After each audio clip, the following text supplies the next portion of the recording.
नमस्कार दोस्तों, मैं मन स्वागत करता हूं आपका अपने YouTube चैनल एजुकेशन हब पे। यह पर्यावरण एक परिचय का तीसरा क्लास है और आज के इस क्लास में हम देखेंगे जल के बारे में। ठीक है, आज की इस क्लास में हम देखेंगे जल के बारे में। और जैसा कि मैं आपको पहले ही बता चुका हूं कि जो आपका ये टॉपिक है केवल और केवल मतलब केवीएस के लिए इम्पॉर्टेंट तो है ही, लेकिन केवल और केवल या केवीएस के लिए नहीं है। जितने भी प्रकार के आप ऑल वनडे एग्ज़ाम की तैयारी करते हैं या टेट की तैयारी कर रहे हैं या एस टेट की तैयारी कर रहे हैं, ठीक है, उन सभी एग्ज़ामों में, ठीक है, ये जो पर्यावरण एक परिचय का जो सेशन चल रहा है वो आपका इम्पॉर्टेंट रहेगा। तो आपको मैं बता दूं कि अब से मैं जो भी सेशन लेकर आऊँगा उसके दो पार्ट्स रहेंगे। पहला कि उसमें जो आपका लेक्चर रहेगा, ठीक है, उस अध्याय से संबंधित हम चीज़ों को पढ़ेंगे। और दूसरा कि जो 6, 7, 8 और 9th के आसपास जितने भी एनसीईआरटी की पुस्तकें हैं, ठीक है, एनसीईआरटी की पुस्तकें जो हैं, इनमें जो आपके एमसीक्यू और filling the blank and correct and जो फॉल्स और ट्रू एंड फॉल्स होता है, उन सभी के क्वेश्चनों का समावेश रहेगा। तो पहले क्लास में क्या रहेगा, आपका लेक्चर रहेगा, ठीक है, और दूसरे क्लास में जितने भी आपके एनसीईआरटी के क्वेश्चंस रहेंगे वो रहेगा। क्योंकि अगर दोनों चीज़ें एक साथ लेकर चलेंगे तो वीडियो काफ़ी लंबा हो जाएगा। और साथ ही साथ जैसे ही दोनों आपके क्लास समाप्त होंगे उनका पीडीएफ टेलीग्राम पे आपको उपलब्ध करा दिया जाएगा। ठीक है, तो जैसा कि आपको पता है कि मैं अपने वीडियो के डिस्क्रिप्शन में टेलीग्राम का लिंक दिया रहता हूँ, तो आप उस लिंक के द्वारा टेलीग्राम को ज्वाइन कर सकते हैं और आप वहाँ से इन सारे पीडीएफ को प्राप्त कर सकते हैं। हाँ, वर्तमान समय में केवीएस के एग्जाम, तो केवीएस के एग्जाम के लिए ये टॉपिक काफ़ी इंपॉर्टेंट है। आपको पिछले क्लास में मैंने बताया था कि केवीएस से इन्वायरमेंट से शिक्षण का क्वेश्चन बहुत कम पूछता है। अगर आपका साइकोलॉजी का शिक्षण तैयार है, पेडोलॉजी तैयार है, तो वहाँ से आप इनके भी शिक्षण को कर सकते हो। तो यहाँ पे जो पूछा जाता है कॉन्टेक्स्ट ही पूछा जाता है, तो हम इसलिए बेसिक तौर पे कॉन्टेक्स्ट पे ही फोकस किए हैं। हाँ, लास्ट के 2-3 वीडियो जो रहेंगे उनमें हम शिक्षण को भी कवर करा देंगे। तो चलिए बढ़ते हैं इस अगले सेगमेंट जल के बारे में। तो जल के बारे में ये चीज़ है कि जल जो है पृथ्वी पर पाया जाने वाला एकमात्र अकार्बनिक पदार्थ, तरल पदार्थ है। ठीक है, तो अकार्बनिक और कार्बनिक किसे कहते हैं, तो जब आप पढ़ते हो ना मानव में पोषण, मानव में जब आप पोषण पढ़ते हैं तो पोषण को 2 भागों में बांटा जाता है, एक कार्बनिक और दूसरा होता है अकार्बनिक।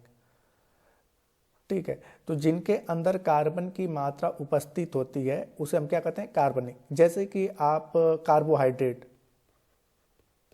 जितने भी आप कार्बोहाइड्रेट को देखोगे उसका फार्मूला क्या होता है, CH से बना होता है। ठीक है, तो C का मतलब क्या होता है, कार्बन। तो 4 जो आपके पदार्थ हैं जैसे प्रोटीन,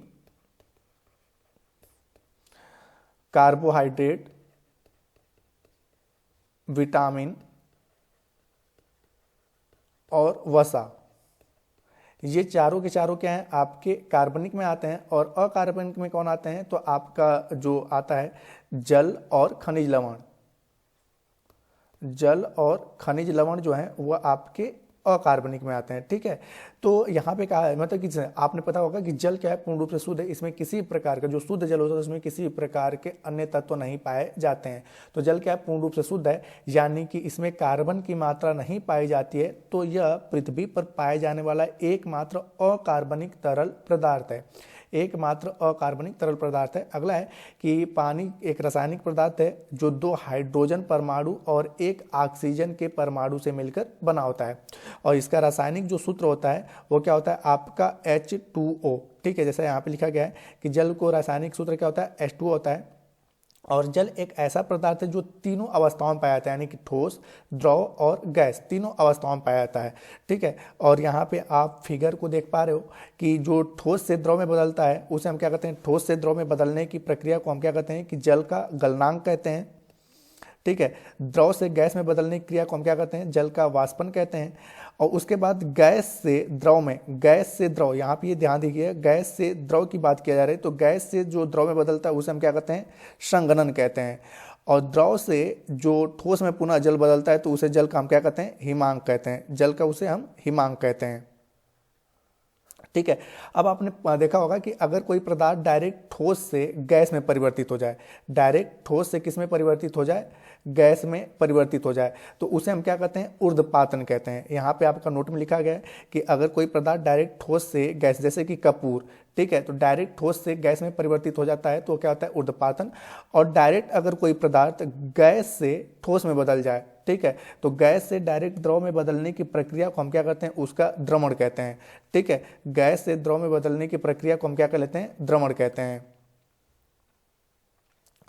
तो ये रहा आपका, तो गैस से द्रव में बदलने की प्रक्रिया को हम लोग द्रवण कह लेते हैं। अब आगे बढ़ते हैं। आगे है कि पृथ्वी का 71% हिस्सा जो है वह पानी से ढका हुआ है। पृथ्वी का जो 71% हिस्सा है वह किससे, जल से ढका हुआ है। बाकी 29% लैंड है जिसमें वन, पहाड़, रेगिस्तान, ये सारी चीज़ें, लेकिन 71% हिस्से पे क्या पाया जाता है, जल पाया जाता है। और ये जरूरी नहीं कि जो 71% हिस्सा जल है वह उपयोगी है, उसके बारे में यहाँ पे डिटेल में लिखा गया है कि 71% हिस्सा जल से ढका हुआ है। ठीक है, और यहाँ पे लिखा है कि पृथ्वी पर जो आपका सतह पर पानी, उनमें से 97%, ठीक है, 97% जो जल है वह महासागरों में है, जो कि नमकीन है और जो काम में नहीं है, मतलब यह पीने योग्य नहीं है। मतलब जो पीने योग्य पानी केवल कितने परसेंटेज है, 3% है। पीने योग्य पानी केवल कितने परसेंटेज है, 3% है, जिनमें से 2.4% ग्लेशियर और उत्तरी और दक्षिणी ध्रुव पर, ठीक है, उत्तरी और दक्षिणी ध्रुव पर जमा हुआ है। केवल 6% पानी, यहाँ पे देख रहे हो आप, लिखा हुआ है केवल जो 6% पानी नदियों, झीलों और तालाबों में, जिसका इस्तेमाल हम करते हैं पीने में। अब यहाँ पे है कि पूरे की अगर बात की जाए तो जो आपका ग्लेशियर और इन सभी मिलाकर, तो जो आपका 1.6% पानी है वो जमीन के नीचे है, और 0.001% पानी जो है बादलों के रूप में है, मतलब बादलों के रूप में है। ठीक है, बादलों के रूप में। और यहाँ पे कहा गया है कि एक अनुमान में अगर पृथ्वी पे, अगर पूरे जल की बात की जाए तो पृथ्वी पे कुल 32 करोड़ 60 लाख खरब गैलन पानी है। और यह भी रोचक बात है कि अगर आपसे पूछा जाए कि पृथ्वी पर जल की मात्रा बढ़ती है या घटती है, स्थिर रहती है, अर्थात कि जैसे 71% है तो क्या यह कभी 72% हो सकती है या कभी यह 70% हो सकती है, तो इसका आंसर रहेगा नहीं। पृथ्वी पर जो जल की मात्रा आज है वह कल भी रहेगी और आने वाले समय में भी वही रहेगी। मतलब कि जो 71% था, है और रहेगा। आप जो पढ़ते हो ना जल की कमी, तो जल की जो कमी होती है ना वह क्या, पीने योग्य जल की कमी होती है। ठीक है, पीने योग्य जल की कमी होती है, न कि जल की कमी हो रही है। यह जल क्या है, ग्लेशियर के रूप में, जलवाष्प के रूप में, भूमिगत जल के रूप में, ठीक है, पूरे पृथ्वी पर, ठीक है, 71% था, है और रहेगा। तो ये है कि इसकी मात्रा न बढ़ती है न घटती है। ये 71% था, है और रहेगा। जो मात्रा बढ़ती घटती है, किसकी बढ़ती घटती है, पीने योग्य जल की। ठीक है, तो इसको भी आप याद रखिएगा। अब यहाँ पे एक चीज आता है, जल चक्र किसे कहते हैं। तो आपको जैसे कि मैंने बताया ना कि संघनन, एक होता है वाष्पन, ठीक है, वाष्पन, वाष्पन किसे कहते हैं, तो जल बूंदों को जलवाष्प में बदलना, जल को वाष्प में बदलना, ठीक है, या बादल के रूप में बदलना, उसे हम क्या कहते हैं, वाष्पन। और उसके बाद आपने पढ़ा होगा संघनन, जैसे मैंने बताया संघनन। तो संघनन की किसे कहते हैं कि वाष्प को जल बूंदों में बदलना। ठीक है, वाष्प को जल बूंदों में बदलना क्या कहलाता है, संघनन कहलाता है। तो अब यहाँ पे पूछा जाता है कि वर्षा होने के लिए कौन सी दो प्रमुख भौतिक घटनाएं आवश्यक हैं। तो वर्षा होने के लिए दो प्रमुख घटनाएं जो आवश्यक हैं, एक है वाष्पन और दूसरा क्या है, संघनन। क्योंकि जब तक वाष्पन नहीं होगा तब तक बादल नहीं बनेगा, और फिर जब बादल बनता है तो उसके बाद वो क्या होता है, संघनन होता है। अब यहाँ पे हम आपको बताते हैं कि कैसे, ठीक है, वर्षा होता है। थोड़ा सा, ठीक है, अच्छे समझने की कोशिश करते हैं। तो आपने पता होगा कि पहले हम लोग गांव में क्या करते थे, भोजन बनाते थे, ठीक है, और उसमें क्या होता था कि आपके इस प्रकार के पॉट होते थे और इसमें दाल बनाई जाती थी। दाल में बहुत अधिक मात्रा में पानी नहीं डालते थे, और लेकिन इसके ऊपर आप देखते थे कि एक और पॉट रखा जाता था जिसमें केवल और केवल ठंडा पानी रहता था, और नीचे से हम क्या कर रहे हैं, चूल्हे में आग लगा रहे हैं और यह मतलब कि दाल पक रहा है। अब क्या होता था कि यहाँ पे जो द्रव के बूंदे हैं ना, ये क्या होती है, गर्म होके इस पे जाके चिपकती थी, और ऊपर का टेम्परेचर कैसा है, ठंडा है। ऊपर का टेम्परेचर कैसा है, ठंडा है, तो ये जाके इससे चिपकती थी। और जब ये ऊपर का टेम्परेचर ठंडा होने का पुनः, जैसे कि यहाँ पे मैंने जो पॉट में पानी रख रखा है वो कैसा है, ठंडा है, तो ऊपर का टेम्परेचर ठंडा होने के कारण पुनः ये क्या होता था, जल बूंदों के रूप में बदलता था और आराम से से इसमें एक वर्षा की घटना होती रहती थी, जिसके कारण आसानी से पहले हम क्या करते थे, दाल को पका भी लेते थे और दाल जलता भी नहीं था। तो यही प्रक्रिया कहाँ पे होती है, हमारे वायुमंडल में होती है। जैसा कि आपको पिछले क्लास में मैंने बताया था वायुमंडल की परतों के बारे में, तो सबसे निचली जो परत है वह कौन सी परत है, क्षोभ मंडल है, ठीक है। और मैंने बताया था क्षोभ मंडल की सीमा से जितनी आप ऊंचाई पर जाएंगे टेम्परेचर क्या होता है, डिक्रीज होता है, मतलब कम होता है, ठंडी बढ़ती जाती है। तो जब यहाँ से जलवाष्प जलबूंदों के रूप में जलवाष्प बनता है तो ऊपर जैसे जैसे जाता है, ठीक है, टेम्परेचर क्या होता है, ठंडा, जैसे कि यहाँ पे आप देख रहे हो। और एक ऐसा टेम्परेचर आता है कि जिसके बाद यह आगे नहीं बढ़ पाता है और यहीं से पुनः उस जलवाष्प को किस में बदलता है, जलबूंदों में। तो यहाँ पे क्या हो रहा है, पहले वाष्पन और उसके बाद क्या हो रहा है, संघनन हो रहा है, वाष्पन हो रहा है और संघनन होता है। तो वर्षा के लिए दो प्रमुख घटनाएं कौन सी हैं, वाष्पन और संघनन। तो इसी प्रक्रिया को हम क्या कहते हैं, जल चक्र कहते हैं। जैसे कि सागरों का पानी वाष्प बनकर उड़ता है, बादल बनकर बरसता है और फिर सागरों में समाता है, और यह प्रक्रिया चलता रहता है, जिसे हम किस नाम से जानते हैं, जल चक्र के नाम से जानते हैं, ठीक है। और बाकी ये आपको याद रखिएगा कि पृथ्वी पे 71% पानी है, जिनमें से मात्र 3% पानी, मतलब कि अगर पूरे जल को 100% में डिवाइड कर दें तो 97% पानी महासागरों में, जो नमकीन के रूप में जो पीने योग्य नहीं है, बस 3% पानी हम पीते हैं, जिनमें से 0.6% पानी नदी, झीलों और तालाबों में है, और 2.4% पानी जो है ग्लेशियर और उत्तरी और दक्षिणी ध्रुव पर स्थित है। तो ये सारी जानकारियां आपको मिल जाएंगी और इसका PDF भी आपको मिल जाएगा।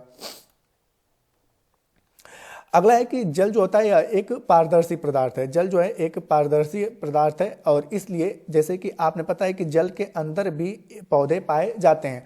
तो जल के अंदर जो पौधे पाए जाते हैं वो भी क्या करते हैं, प्रकाश संश्लेषण की क्रिया करते हैं, ठीक है। जल के अंदर जो पौधे पाए जाते हैं वो भी प्रकाश संश्लेषण की क्रिया करते हैं। तो लेकिन इन्हें प्रकाश मिलता कैसे है, अगर जल अपारदर्शी होता है तो यह पौधे कभी, ठीक है, जो ये पौधे पाए जा रहे हैं या कभी प्रकाश संश्लेषण की क्रिया नहीं करते। तो जल क्या है, पारदर्शी है, और पारदर्शी होने के कारण यह प्रकाश इनके पास पहुंचता है और ये भी प्रकाश संश्लेषण की क्रिया में अपने भोजन को बनाते हैं, ठीक है। यह भी प्रकाश संश्लेषण की क्रिया में अपने भोजन को बनाते हैं।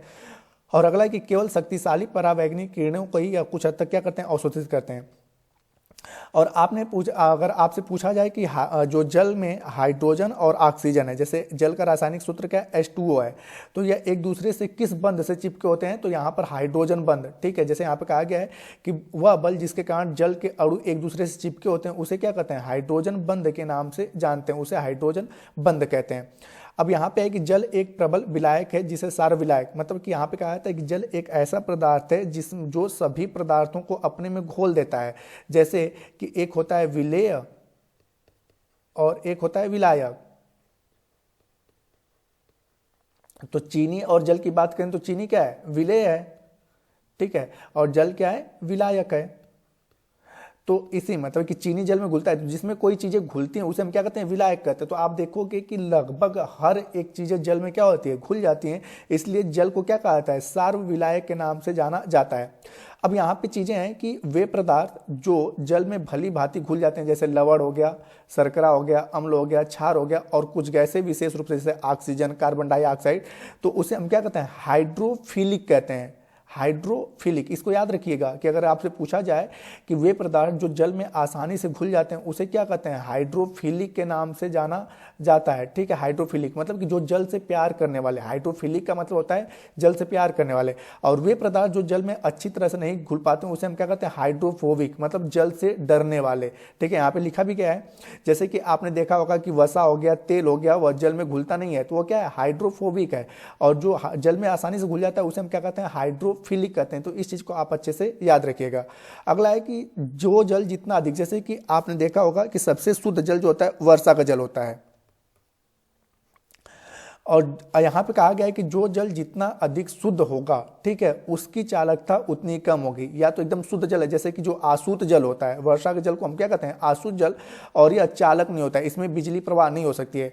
तो इसलिए आपने देखा होगा कि जब जल का हम बिजली के प्रवाह के लिए कोई चीज़ें बनाते हैं, ठीक है, तो उसमें क्या करते हैं, हल्के से मात्रा में उसमें क्या करते हैं, नमक घोल देते हैं। पहले आपने देखा होगा कि हम लोग पहले कई सारे बैटरियों को लेकर क्या बनाते थे, खराब बैटरियों को गिलास में डालते थे और उससे जल मतलब कि बल्ब को जलाते थे, छोटे से बल्ब को। तो इसमें जब बैटरियों को डालते थे तो इसमें पानी के साथ साथ इसमें क्या मिलाते थे, नमक मिलाते थे। आज भी अर्थ के लिए क्या मिलाया जाता है, नमक मिलाया जाता है।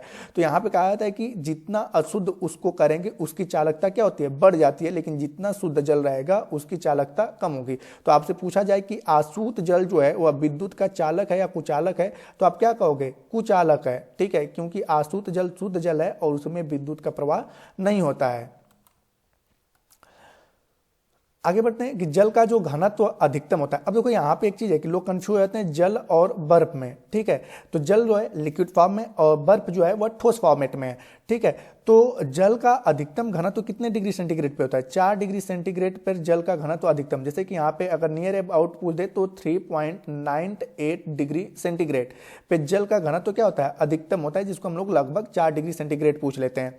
और इस पर जल का जो होता है घनत्व अधिकतम और जल अब यहाँ पे जब जमता है तो उसका घनत्व, मतलब बर्फ का घनत्व कब कम होता है, तो जल 4 डिग्री सेंटीग्रेड पे जमना शुरू हो जाता है तो यह किसका रूप धारण कर लेता है, बर्फ का। तो आपसे पूछा जाए कि बर्फ का घनत्व सबसे कम कितने पे होता है, तो 4 डिग्री सेंटीग्रेड पे, और जल का घनत्व 4 डिग्री सेंटीग्रेड पर अधिक होता है और इसका आयतन बढ़ता है। तो अब यहाँ पे पूछा जाए कि जल और बर्फ में किसका घनत्व अधिक होता है, जल और बर्फ में घनत्व किसका अधिक होता है।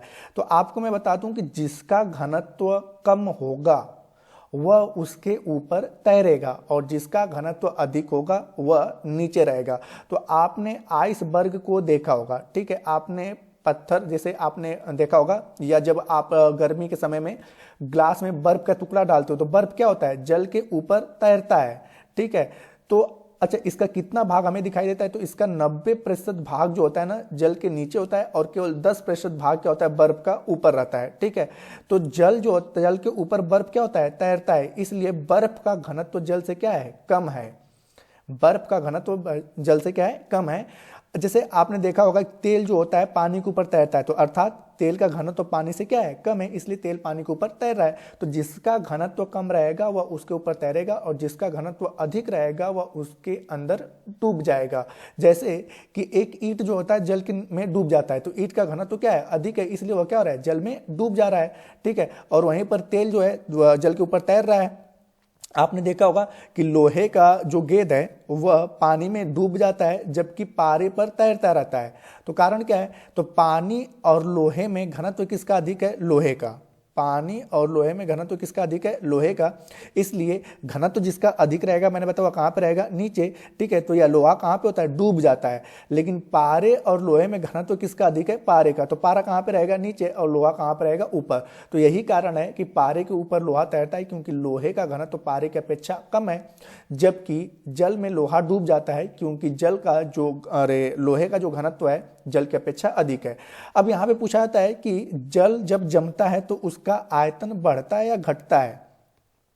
ठीक है, जल जब जमता है तो आपने देखा होगा कि ठंडी के समय में हमें क्या करते हैं, बॉटल लेते हैं और बॉटल में जब किसी पानी को जमाते हैं, बॉटल का पानी यहाँ पे पूरा भरा हुआ है, लेकिन जब यह जमता है तो इसका ऊपर का भाग ऐसे आके जम जाता है। तो मतलब जल की मात्रा तो इतनी ही थी, लेकिन जब यह बर्फ बना तो यह क्या हो गया, ठीक है, थोड़ा सा ऊपर उठ गया। तो इससे क्या है, इसका आयतन क्या हो गया, बढ़ गया। ठीक है, तो जल जब जमता है तो उसका आयतन क्या होता है, बढ़ता है। ठीक है, और जल जब पानी बनता है तो आयतन क्या होता है, कम होता है। यही कारण है कि आपने देखा होगा, आपसे क्वेश्चन पूछा जाता है कि ठंडी के क्षेत्रों में, पहाड़ी इलाकों में ठंडी के समय में पानी की टंकियां की जो पाइपें होती फट जाती हैं। कैसे, क्योंकि जल यहाँ पे पूरा भरा हुआ है और जैसे मैंने बताया कि जैसे ही जल जमता है तो इसका आयतन क्या होगा, बढ़ेगा, इधर की ओर या बढ़ेगा। ठीक है, और जब इधर की ओर या बढ़ेगा तो इसका आयतन, इसको क्या चाहिए, फैलने के लिए आयतन चाहिए, जिसके कारण यह पाइप की टंकियां जो क्या होती हैं, फट जाती हैं। तो जल जब जमता है तो उसका आयतन क्या होता है, बढ़ता है। आई थिंक ये सारी चीजें आपको समझ में आई होंगी। और अगला है कि जल में हाइड्रोजन तथा ऑक्सीजन द्रव्यमान के अनुसार, तो आपसे पूछा जाता है कि जल में हाइड्रोजन और ऑक्सीजन का द्रव्यमान का अनुपात कितना होता है। तो इसको याद रखिएगा, 1:16 का अनुपात होता है। और अगला है कि अगर हाइड्रोजन और ऑक्सीजन को अलग करना है, जैसे H2O को अलग करना है, ठीक है, H2O को अगर अलग करना है तो कौन सी विधि अपनाई जाएगी? तो विद्युत अपघटन विधि के द्वारा H2O को मतलब कि हाइड्रोजन और जल को अलग किया जा सकता है। हाइड्रोजन और ऑक्सीजन को अलग करना है तो विद्युत अपघटन के द्वारा क्या कहता है? वर्तमान समय में आपने ग्रीन एनर्जी के नाम सुना होगा, ग्रीन एनर्जी। तो ग्रीन एनर्जी क्या है? यही है कि हाइड्रोजन को अलग कर दिया जाए और ऑक्सीजन को अलग, मतलब जल से हाइड्रोजन को अलग कर दिया जाए और ऑक्सीजन को अलग कर दिया जाए, और इससे हमें केवल क्या प्राप्त होगा? प्योर हाइड्रोजन प्राप्त होगा, और इसी को हम ग्रीन एनर्जी का नाम देते हैं, जिससे प्रदूषण कम मात्रा में फैलता है। तो आपसे पूछा जाए कि जल में हाइड्रोजन और ऑक्सीजन को अलग करने के लिए किस विधि का प्रयोग किया जाता है? तो विद्युत अपघटन विधि का। अब यहाँ पे बढ़ते हैं, तो प्रत्येक वर्ष 22 मार्च को जो होता है विश्व जल दिवस के रूप में मनाया जाता है, और वर्ष 2022 का जो जल दिवस का थीम था वह क्या था? भूजल अदृश्य को दृश्यमान बनाना, भूजल अदृश्य को दृश्यमान बनाना। और साथ ही साथ अगर आपसे राष्ट्रीय जल दिवस की बात की जाए तो प्रत्येक वर्ष 14 अप्रैल को राष्ट्रीय जल दिवस मनाया जाता है। अब यहाँ पे जो है कि इससे कुछ क्वेश्चंस हैं, ठीक है। तो पहला है कि पृथ्वी पर कितना भाग जल से घिरा हुआ है? तो आपका सही ऑप्शन होता है 71% का मतलब लगभग 3/4 में आ जाता है। 71% का मतलब लगभग 3/4। तो 71% घिरा हुआ है और 71% कितना है? 3/4। तो आपका सही ऑप्शन कौन सा होता है? सी, ठीक है, कि पृथ्वी का लगभग, ठीक है, 71% भाग जो है जल से घिरा हुआ है। अगला क्वेश्चन है आपका कि विश्व में जल के कुल आयतन का कितना प्रतिशत भाग महासागरों में पाया जाता है? तो यहाँ पे आपको मिल जाता है कि विश्व में कुल जल का लगभग 97% भाग, ठीक है, महासागरों में पाया जाता है, और मात्र 3% भाग जो होता है हमारे लिए उपयोगी है, जिनमें से लगभग 2.4% भाग ग्लेशियरों और के रूप में स्थित हैं, ठीक है। तो यहाँ पे 97% के नियर अबाउट आपका जो है वह क्या आपका 96.5, अगर आपके नियर अबाउट में पूछे तो 96.5% जो भाग है वह क्या है? महासागरों के रूप में पाया जाता है। अगला क्वेश्चन है, निम्नलिखित में से किसने बांधों को आधुनिक भारत के मंदिर के कहा है? ठीक है, तो यहाँ पर है कि भारत के पहले प्रधानमंत्री, ठीक है, भारत के पहले प्रधानमंत्री जवाहरलाल नेहरू ने, ठीक है, भारत को आधुनिक बांधों का मंदिर कहा था, क्योंकि हमारी जो बेसिक नीड है वह क्या है? जल है। अगला क्वेश्चन है, भारत के किस राज्य में हर घर में छत वर्षा जल संग्रहण ढांचा का बनाना आवश्यक कर दिया गया है? तो आपका सही ऑप्शन होता है तमिलनाडु। तमिलनाडु एक ऐसा राज्य है जहां पर, ठीक है, छत पर वर्षा संग्रहण के लिए ऊपर, ठीक है, एक ढांचा की वर्षा का जल हो, जैसे आप छत बना रहे हो, ठीक है, और छत पर आपका ऐसा कुछ एरिया होना चाहिए कि वर्षा का जल यहाँ से क्या हो? एकत्रित हो। तो ऐसा अनिवार्य करने वाला राज्य कौन सा है? तमिलनाडु है। अब हम लोग कुछ ऑनलाइनर क्वेश्चन देख लेते हैं, जैसे कि जल कितने प्रकार के होता है? तो जल जो होता है 2 प्रकार का होता है, एक आपका कठोर जल होता है और एक आपका मृदु जल होता है, ठीक है।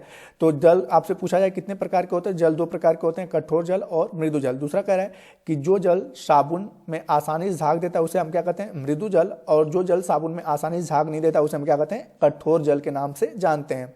और अगला है, कैल्शियम और मैग्नीशियम के बाइकार्बोनेट के कारण जल की अस्थायी कठोरता को कैसे दूर करते हैं? तो आपने पता होगा कि जब जल में अस्थायी कठोरता होती है तो उसे हम क्या करते हैं?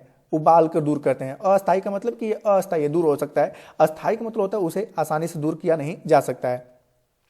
और अगला है कि जल की अस्थायी कठोरता को कैसे दूर किया जा सकता है? तो धोवन सोडा विधि द्वारा जल की अस्थायी कठोरता को दूर किया जा सकता है।